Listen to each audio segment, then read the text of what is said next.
Hello স্টুডেন্টরা, tuition রুমে তোমাদের স্বাগতম। আজকে আমি তোমাদের ক্লাস 7-এর ভূগোলের দশম অধ্যায়টা পড়াবো, আফ্রিকা মহাদেশ। এখান থেকে খুঁটিয়ে খুঁটিয়ে প্রশ্ন তোমাদের দেব। প্রশ্নোত্তরগুলো তোমরা খাতায় লিখে নেবে। এখান থেকে তোমরা মুখস্থ করে নেবে, পরীক্ষায় কমন পেয়ে যাবে। আর ভিডিওটা প্রথম থেকে শেষ পর্যন্ত দেখবে, মাঝখানে ছেড়ে দেবে না বা স্কিপ করে করে দেখবে না। চ্যানেলটিকে ভালো লাগলে প্লিজ একটা সাবস্ক্রাইব করে দেবে, শেয়ার করে দেবে যাতে তোমাদের বন্ধুরা দেখার সুযোগ পায়, আর একটা লাইক দিতে ভুলবে না। দেখো, প্রশ্নোত্তরে আসা যাক। আয়তনে এবং জনসংখ্যার পৃথিবীর দ্বিতীয় বৃহত্তম মহাদেশ কোনটি? উত্তর হবে আফ্রিকা মহাদেশ। কোথায় পৃথিবীর প্রথম মানুষের উদ্ভব হয়েছিল? পূর্ব আফ্রিকাতে। তারপর দেখো, আফ্রিকা ও ইউরোপ মহাদেশকে বিচ্ছিন্ন করেছে কোন প্রণালী? জিব্রাল্টার প্রণালী। প্রণালী কাকে বলে? দেখো, দুটি বড় স্থলভাগ যে সংকীর্ণ জলভাগ দ্বারা যুক্ত হয় তাকে প্রণালী বলা হয়। তারপর দেখো, আফ্রিকা মহাদেশকে অন্ধকারাচ্ছন্ন মহাদেশ বলা হয় কেন? উত্তর দেখো, প্রাকৃতিক দুর্গমতা, অস্বস্তিকর উষ্ণ আর্দ্র জলবায়ু, এটি জঙ্গল ও হিংস্র জন্তুর ভয় প্রভৃতি কারণের জন্য বহুদিন পর্যন্ত এই মহাদেশে আধুনিক সভ্যতার আলো এসে পৌঁছতে পারেনি। এই কারণে আফ্রিকা মহাদেশকে অন্ধকারাচ্ছন্ন মহাদেশ বলা হয়। তারপর দেখো, আটলাস পর্বতমালার সবচেয়ে উঁচু শৃঙ্গ কোনটি? উত্তর দেখো, মাউন্ট তৌবকল। তারপর দেখো, পৃথিবীর বৃহত্তম মরুভূমি অঞ্চল কোনটি? উত্তর সাহারা। নীল নদ অববাহিকা কোথায় অবস্থিত? দেখো, সাহারা মরুভূমির পূর্ব প্রান্তে অবস্থিত। তারপর দেখো, পূর্ব আফ্রিকায় গ্রস্ত উপত্যকা সৃষ্টি হয়েছে কেন? উত্তর দেখো, পূর্ব আফ্রিকার ভূপ্রকৃতি একটু অন্য রকম। ভূ আলোড়নের ফলে ভূপৃষ্ঠে ফাটল তৈরি হয়েছে। দুটো ফাটলের মাঝের অংশ নিচের দিকে বসে গিয়ে গ্রস্ত উপত্যকা সৃষ্টি হয়েছে। তারপর দেখো, আফ্রিকা মহাদেশের গ্রস্ত উপত্যকা অঞ্চলে কোন কোন হ্রদ দেখা যায়? উত্তর দেখো, টাঙ্গানিকা, মালাউই, রুডল্ফ, অ্যালবার্ট প্রভৃতি হ্রদ দেখা যায়।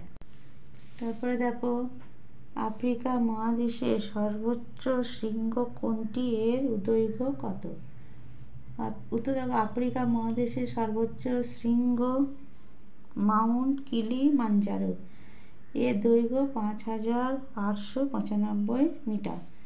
তারপর দেখো, দক্ষিণ আফ্রিকায় অবস্থিত দুটি মরুভূমির নাম লেখো। উত্তর কালাহারি ও নামিব ভেল্ট কি?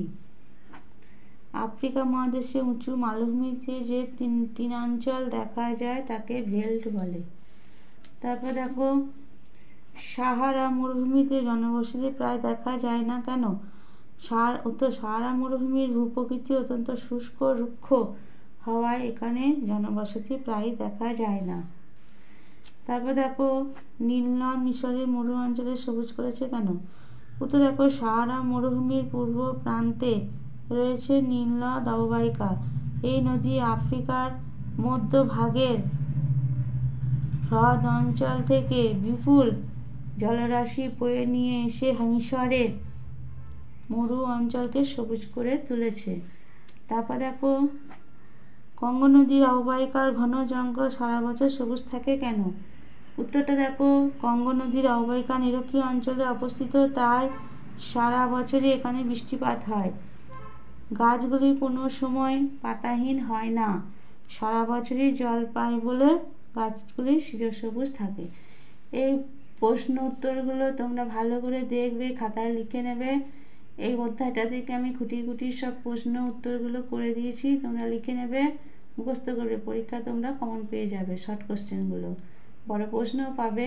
আমি ছোট বড় মিলিয়ে আমি দিয়েছি। আর ভিডিওটা প্রথম থেকে শেষ পর্যন্ত দেখবে, মাঝখানে ছেড়ে দেবে না বা স্কিপ করে করে দেখবে না। তারপরে দেখো আফ্রিকার 5টা বড় নদীর নাম ও তাদের দৈর্ঘ্য লেখো। নদী দেখো, নীল নদ, দৈর্ঘ্য 6650 কিমি। কঙ্গো নদী 4700 কিমি দৈর্ঘ্য। তারপর নাইজার নদী 4180 কিমি। জাম্বেজি নদীর দৈর্ঘ্য 2574 কিমি। আর অরেঞ্জ নদী হচ্ছে 2220 কিমি। তারপর দেখো পৃথিবীর দীর্ঘতম নদী কোনটি? নীল নদ। নীল নদের প্রধান দুটি ধারা কি? উত্তরটা দেখো, নীল নদের প্রধান দুটি ধারা হলো হোয়াইট নীল ও ব্লু নীল। তারপর দেখো সুদানের রাজধানীর নাম কি? উত্তরটা হবে খার্তুম। নীল নদের ধারে গড়ে ওঠা বিখ্যাত শহরের নাম লেখো। উত্তর লেখো খার্তুম, আসওয়ান, লাস্কার, কায়রো হলো নীল নদের ধারে গড়ে ওঠা বিখ্যাত শহর। আফ্রিকার দ্বিতীয় দীর্ঘতম নদী কি? কঙ্গো নদী। কঙ্গো নদীর তীরে গড়ে ওঠা কয়েকটা শহরের নাম। উত্তর দেখো কিসাঙ্গিনী, বান্ডাকা, কিনশাসা, ব্রাজাভিল হলো কঙ্গোর কয়েকটি শহর। পশ্চিম আফ্রিকার প্রধান নদীর নাম কি? নাইজার নদী। আফ্রিকার চতুর্থ দীর্ঘতম নদী কোনটি? জাম্বেজি নদী। জাম্বেজি নদীপথে সৃষ্টি হয়েছে এমন একটি বিখ্যাত জলপ্রপাতের নাম লেখো। উত্তর হবে ভিক্টোরিয়া জলপ্রপাত। তারপর দেখো আফ্রিকার পঞ্চম দীর্ঘতম নদী কোনটি? অরেঞ্জ নদী। তারপর হচ্ছে অরেঞ্জ নদীতে কয়টা জলাধার তৈরি করা হয়েছে? 29টা। আফ্রিকা মহাদেশে জলবায়ু ও স্বাভাবিক উদ্ভিদের বৈচিত্র্যের কারণ কি? উত্তর দেখো বৈচিত্র্যের কারণগুলি হলো অক্ষরেখা, সমুদ্র থেকে দূরত্ব, সমুদ্র স্রোত, উচ্চতা। তারপর দেখো ভেল্ট কি? উত্তর দেখো আফ্রিকা মহাদেশের সমভূমি এলাকায় ছোট ছোট খসখসে সবুজ ঘাস দেখা যায়, এই তৃণভূমিকে বলে ভেল্ট। তারপর দেখো চীন দেশীয় জলবায়ু কাকে বলে? উত্তর দেখো দক্ষিণ পূর্ব উপকূল অঞ্চলে গরমকালে বেশ গরম আর বৃষ্টি হয়। চীন দেশের পূর্বাংশে একই জলবায়ু দেখা যায়, তাই এর নাম চীন দেশীয় জলবায়ু। তারপরে প্রশ্ন দেখো মিশর হলো নীল নদের দান, আলোচনা করো। তোমরা উত্তরটা পজ করে করে দেখে নাও, আমি আর ভিডিওটা বাড়াবো না, ছোট করব, তোমরা উত্তরটা পজ করে করে দেখে নাও। তারপরে প্রশ্ন দেখো ইজিপশিয়ান কটন কি? তোমরা উত্তরটা পজ করে করে দেখে নাও। তারপরে আছে সাইমন জলাধার কোথায় অবস্থিত? উত্তরটা পজ করে করে তোমরা দেখে নাও। তারপর দেখো বহুমুখী নদী পরিকল্পনা কাকে বলে? উত্তরটা তোমরা পজ করে করে দেখে নাও। তারপরে প্রশ্ন আছে পৃথিবীর বৃহত্তম বাঁধ কোনটি? পজ করে করে উত্তরটা দেখে নেবে। তারপর দেখো মিশরের রাজধানীর নাম কি? পজ করে করে দেখে নাও উত্তরটা। পৃথিবীর বৃহত্তম উষ্ণ মরুভূমির নাম লেখো। উত্তরটা পজ করে করে দেখে নাও। আর কি? উত্তরটা পজ করে করে তোমরা দেখে নাও। আমরা যে ভিডিওটা ছোট করব, তোমরা দেখে নেবে উত্তরগুলো। হামাদা কি? উত্তরটা পজ করে করে দেখে নাও। তারপর দেখো ওয়াদি কি? তোমরা উত্তরটা পজ করে করে দেখে নাও। আর ভিডিওটা প্রথম থেকে শেষ পর্যন্ত দেখবে, মাঝখানে থেমে যাবে না বা স্কিপ করে করে দেখবে না, তাহলে ইম্পর্টেন্ট প্রশ্নগুলো মিস করে যাবে। এই অধ্যায়টা থেকে আমি খুঁটি খুঁটি সব প্রশ্ন উত্তরগুলো দিয়েছি, না দেখলে তোমরা মিস করে যাবে। এখান থেকে তোমাদের প্রশ্নগুলো পরীক্ষাতে পেয়ে যাবে। তারপর দেখো রেক কি? উত্তরটা তোমরা পজ করে করে দেখে নাও। তারপর দেখো সাহারার কয়েকটি উল্লেখযোগ্য মরুদ্যান নাম লেখো। উত্তরটা দেখে নাও। তারপর দেখো থামসিন কি? উত্তরটা তোমরা পজ করে করে দেখে নাও। তার হারমাট্টান কি? উত্তরটা তোমরা পজ করে করে দেখে নাও। আমি ভিডিওটা যে ছোট করবো সেই জন্য তোমাদের আমি বলছি না, তোমরা পজ করে করে দেখে নেবে। সব সব প্রশ্নগুলোই ইম্পর্টেন্ট, সব প্রশ্নগুলোই তোমরা করবে। তারপর দেখো সাইমুম কাকে বলে? উত্তরটা পজ করে করে দেখে নাও। তারপরে যাযাবর কাদের বলে? উত্তরটা তোমরা দেখে নাও। মরুভূমিতে কী জাতীয় গাছ দেখা যায়? উত্তরটা এখানে দেখে নেবে। তারপর হচ্ছে ক্যারাভান কাকে বলে? উত্তরটা তোমরা দেখে নাও।